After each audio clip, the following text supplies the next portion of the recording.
Now if you work and maintain on your own vehicles at home, this is something you must have.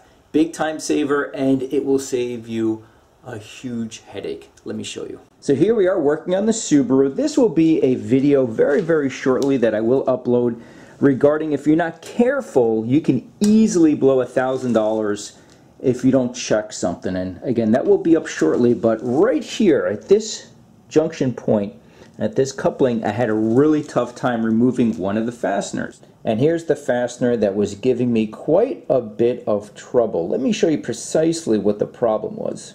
Let's place it in the vise. Now if you look closely, you'll see that the fastener is starting to round out. In fact, as I was removing this from the vehicle, I had one full rotation from the socket. It made me so nervous. Here's an impact socket as well. You can just see the amount of play. Now of course the risk, if you keep on trying to remove this, it can round out, and now you have to cut and drill out the fastener. You don't want to do that, especially on your back with very little room. There is a solution though, and that solution is using a bolt extractor set. Sometimes they're also called super grip socket sets. Now this is a digital torque adapter. With this little guy, we can see how much force we are applying to the fastener before it rounds out, and then compare that with a normal socket versus the extractor set. So I'll be using a breaker bar, and then I just have a 1/2 inch to 3/8 adapter, and that's because my torque adapter is a 1/2 inch drive, but my sockets is 3/8.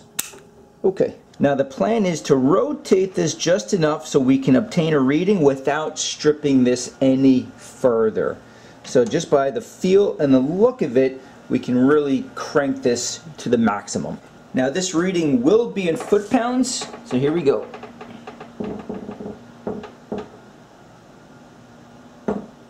It's about to strip right here, so just about 50 foot-pounds. It's about to slip. I can really feel it.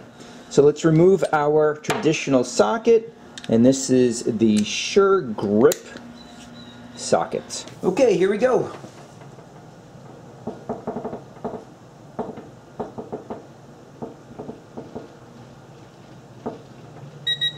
Oh, so let's give this one more try. It was rotating away from the camera. It looks like roughly 80 foot-pounds, which is drastically better, but here we go, one more time.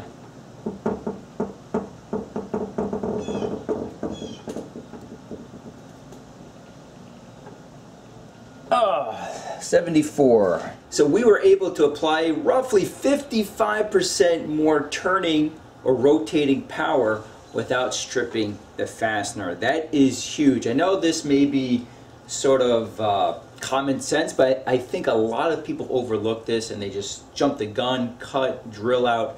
Use one of these sockets. It is a time saver. So it's really just a quick tip for you guys out there. As always, thank you so much for watching, and we'll see you soon.